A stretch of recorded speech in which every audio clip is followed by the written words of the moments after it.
Previously on TVSins. I've got my A-team on it. We shall make the skies safe for Mumsy, Daddy and Buckingham. God save the Queen. At least give it a break.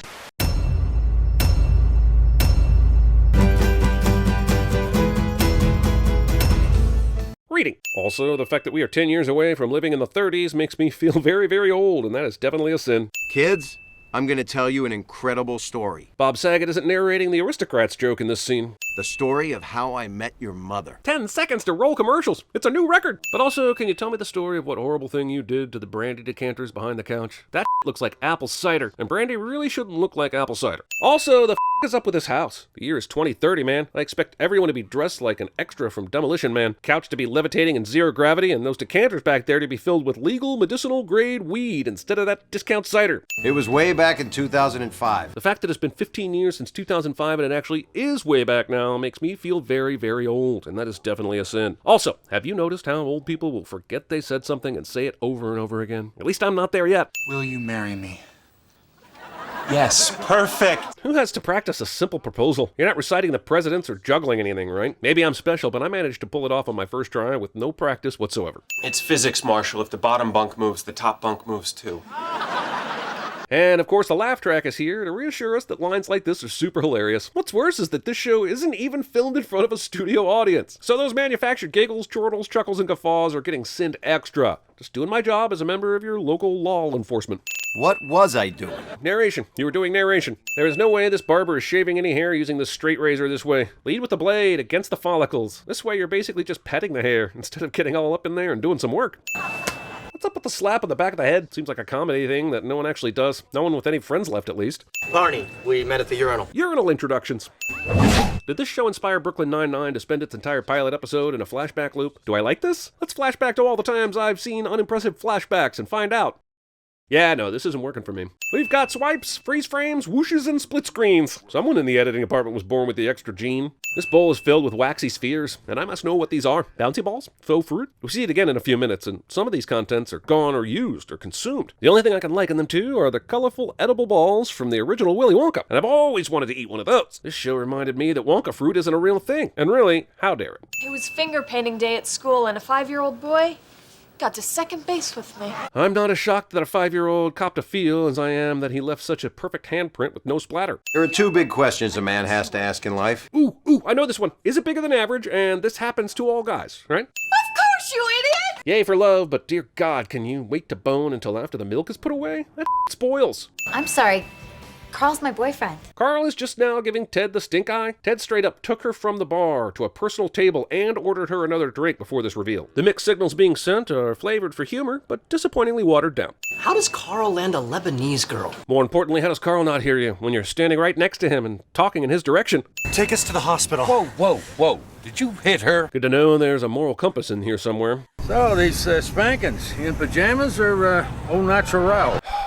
So what do you do? I'm a reporter for Metro News 1. Man, it's absurd how successful this group of friends are. Like, even the adult characters in It Chapter 2 think it's crazy that everyone is eventually at or near the top of their fields. And don't come at me with that Lily is a school teacher bullcrap, because she's doing the Lord's work, and arguably is the most successful. I can't. I'm going to Orlando for a week on Friday. Going to Orlando.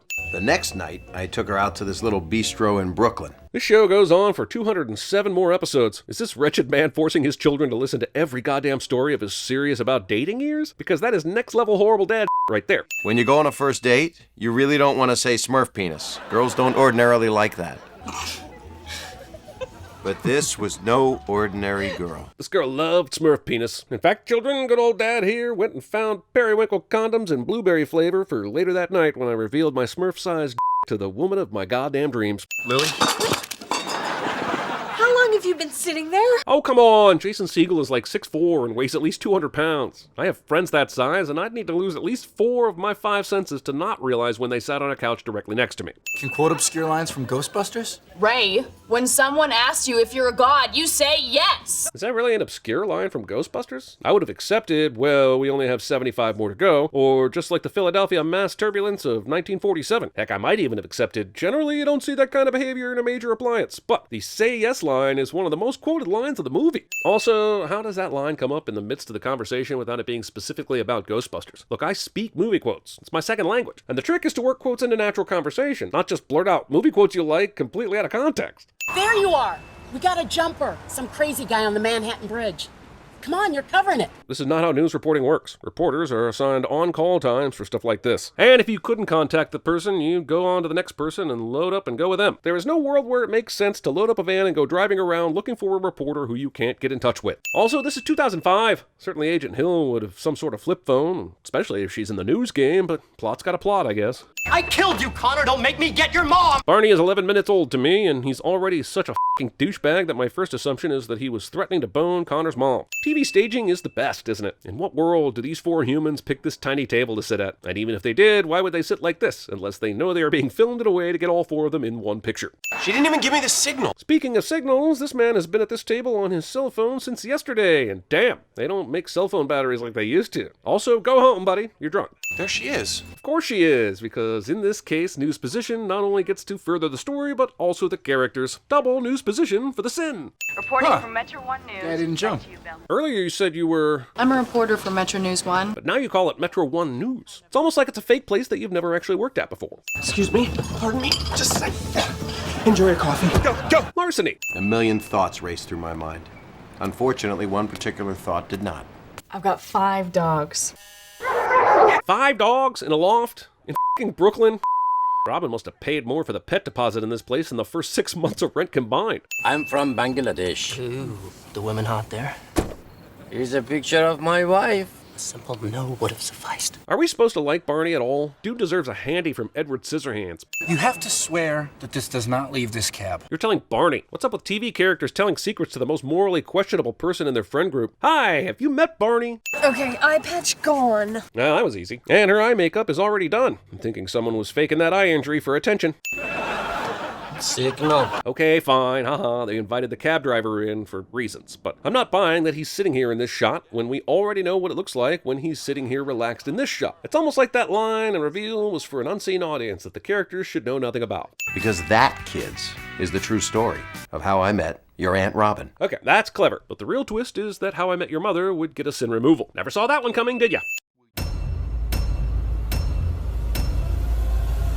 When I was your age, television was called books. The distant future. Hi.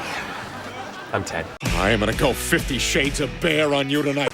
I figured it just isn't right to drink champagne in matador pants. You want to go out sometime? I'm sorry. Carl's my boyfriend. We get home safe, Pistol. You got it, Jobin. What? You nicknamed me Pistol, and I just called you Jobin. Instant boner. That's what I always say about you. My wife, instant boner giver.